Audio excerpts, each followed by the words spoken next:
संविधान पर संसद में चर्चा चल रही है। सभी पार्टी के नेता हिस्सा ले रहे हैं। हमारे साथ शिवसेना के नेता और सांसद अरविंद सावंत जी हैं। सावंत साहब, आपने भी अपनी पार्टी की तरफ से अपनी बात रखी आज, और ये जो संविधान पर चर्चा है और पुराने संसद से नए संसद की तरफ आप लोग जा रहे हैं, ये एक भावुक क्षण था। कहीं ना कहीं राजनीति से ज़्यादा कह सकते हैं कि ये एक सामाजिक समागम ज़्यादा भावुक था।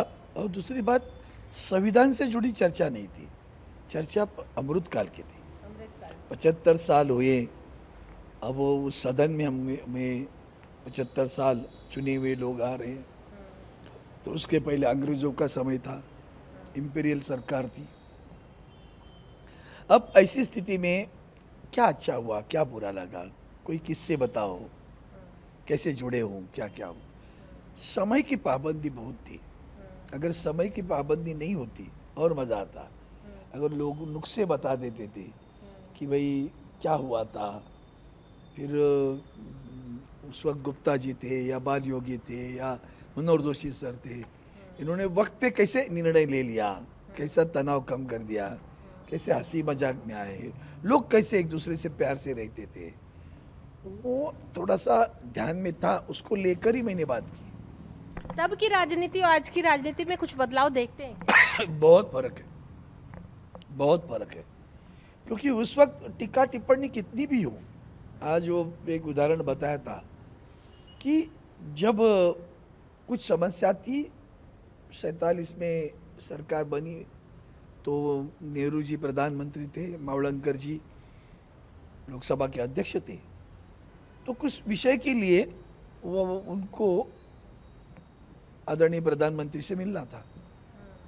तो मावलंकर बोले जरा नेहरू जी के पास, तो उनके पास फोन गया तो नेहरू जी ने बोले नहीं, मैं खुद आऊँगा।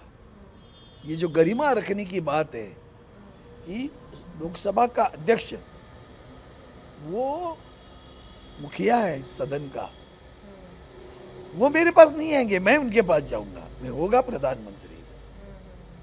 लेकिन वही तो है ना, तो क्या आज वो गरिमा में संस्कार थे, ये जो संस्कार थे उसकी खामियां नजर आती है आजकल, बहुत खामियां नजर आ रही है।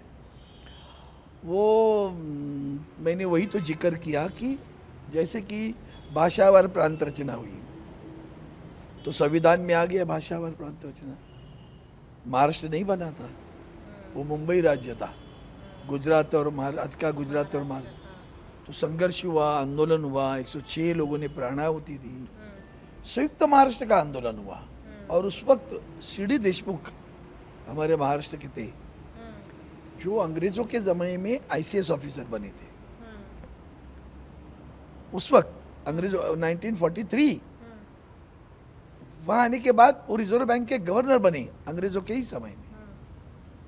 लेकिन जब राजनीति में जुड़ना चाहते थे तो लोकमान्य तिलक जी ने कहा आप नहीं आओ, आप ICS हो, हमारे लिए अगर स्वराज्य मिलने के बाद आपके जैसे लोगों की आवश्यकता है।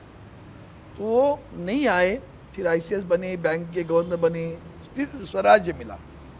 स्वराज्य मिलने के बाद में उनको ये बनाया गया, फाइनेंस मिनिस्टर बनाए, वित्त मंत्री बने। अब वित्त मंत्री बनने के बाद में महाराष्ट्र का सीमा प्रश्न, महाराष्ट्र का राज्य का निर्माण का प्रश्न, बहुत संघर्ष हो रहा था। और वहाँ संयुक्त महाराष्ट्र का आंदोलन हुआ, लोगों ने प्राणाहुति दी।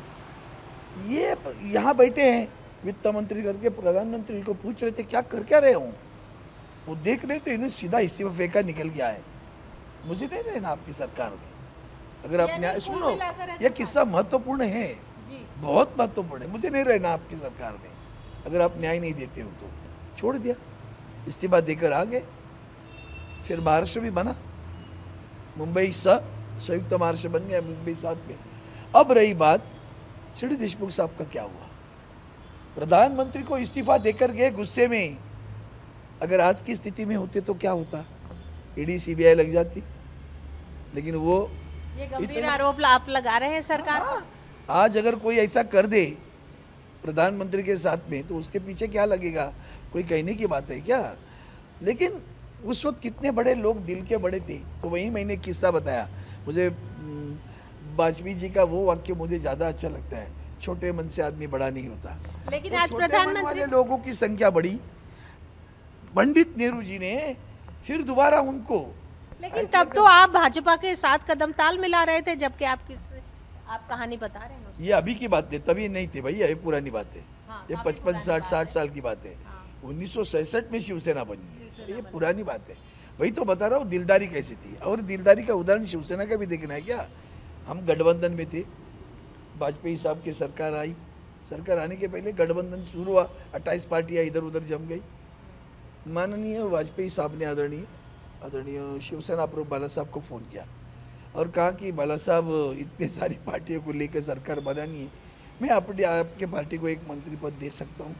तो बाला साहब ने क्या कहा मालूम है, ये मंत्री पद छोड़ दो, हमें कुछ नहीं चाहिए, मैं देखना चाहता हूँ कि आप प्रधानमंत्री की कुर्सी पे बैठे हैं, वो मुझे देखना है, मुझे मंत्री पद की आवश्यकता नहीं, आप सरकार बनाओ। ये जो दिलदार थे लोग, वो दिलदारी आज नहीं है। सावंत साहब, महिला आरक्षण बिल पर भी चर्चा चल रही है, और आपकी पार्टी का क्या स्टैंड है? मुझे लगता है आदरणीय उद्धव जी ठाकरे साहब हमारे पार्टी की चीफ है, वंदनीय शिवसेना प्रमुख भी आरक्षण के खिलाफ नहीं थे। उनका कहना इतना ही था कि यह आरक्षण पार्टी को कहो कहने के लिए, उसकी वजह उन्होंने बताई और सही थी, क्योंकि हमारे महाराष्ट्र में अभी भी 33% आरक्षण है महिलाओं के लिए। लेकिन उस महिलाओं में, वो सिर्फ महिला नहीं ना, कभी ओबीसी महिला, कभी एसटी एससी महिला। अब गाँव में जाते हैं, आदिवासी गाँव में, तो एसटी महिला मिलती नहीं है, क्योंकि उसके पास सारे कागजात नहीं होते, पढ़ी लिखी नहीं होती। ऐसी महिला अगर सरपंच बन गई तो क्या होगा, सरकार कारोबार कोई दूसरा ही चला देता है, वो बेचारी गंवार, डर के मारे, गरीबी है, साइन कर देती है, अंगूठा लगा किस पे ले रहे क्या पता। पहले महिलाओं को सशक्त करने की जरूरत। पार्टी के ऊपर करोगे तो पार्टी को मालूम है मेरे पास यहाँ कार्यकर्ता है, कार्यकर्ती है महिला, उसको मैं ले सकता हूँ, यहाँ नहीं दूंगा, या मेरा कोई नहीं, उनका होगा तो उनके लड़ने, तो मुझे नहीं। उस निर्बंध के बाद में क्या हो सकता है, देखो 50% छोड़ो, महिला की ज़्यादा संख्या होगी कहीं भी, मतलब जहाँ भी होगी महिलाओं की ज़्यादा संख्या होगी, 33% क्रॉस करेंगे। हर पार्टी अपनी जहाँ चुन कर आने की कोशिश करेगी ना, वही महिलाओं को सीट दे देगी, तो क्या होगा, महिलाओं की संख्या बढ़ेगी कि कम होगी? यानी कि 30% से भी ज़्यादा हो जाएगी, वो आराम से हो जाएगी। तो आप इसके समर्थन में हैं? समर्थन 100%।